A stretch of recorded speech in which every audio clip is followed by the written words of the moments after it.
Garlinghouse, who weighed in on a number of issues around the sector and the company during our conversation.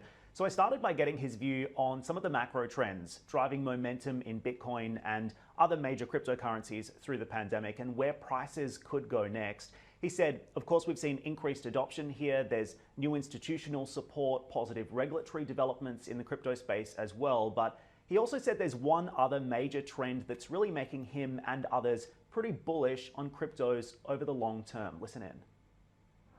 Another macro trend that certainly people have talked about, I think creates tailwinds for the crypto industry, is global inflation. Here at home in the United States, you're seeing inflation that we haven't seen for decades. And when people are concerned about holding a fiat currency that might be inflating and thus devaluing, they're looking at how can I hold other assets that won't have that same inflationary dynamics.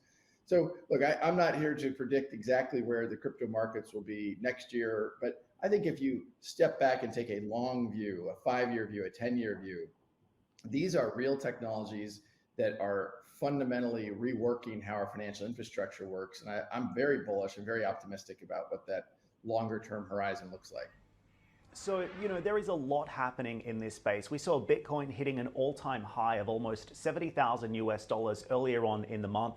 And despite falling below 60,000 in recent days, its year-to-date return has really outpaced even the most traditional hedges against inflation, such as gold. Interesting as well, while Garlinghouse is pretty bullish on the outlook for Bitcoin and other cryptocurrencies, he says not all coins are created equal. I asked him about Dogecoin. That's the cryptocurrency based on the viral internet meme that started as a joke back in 2013. He says, buyer beware. And that's because he says Dogecoin, as a joke, might not necessarily be good for the crypto market long term. Of course, the elephant in the room here, though, is regulation in this sector. And we know Ripple is at the center of this bitter dispute with the SEC.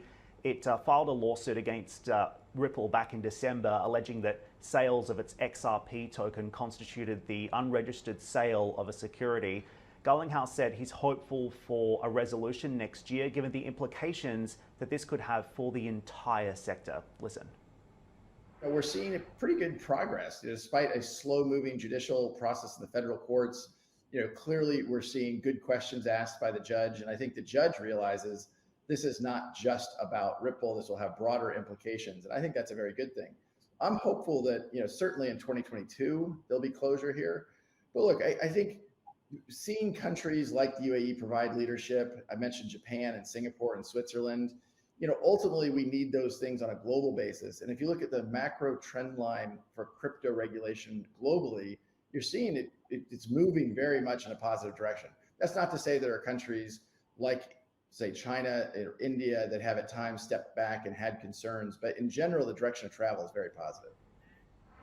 So Ripple has some issues in the home market, which is why it's looking to the Middle East for growth. It just opened a new office here in the DIFC in Dubai. It plans to employ about 250 staff, and it's also teaming up with a local startup here called People to enable cross-border payments and tap into this really lucrative remittance corridor between the UAE and Saudi, worth an estimated $78 billion a year, Hadley. Really interesting space to watch.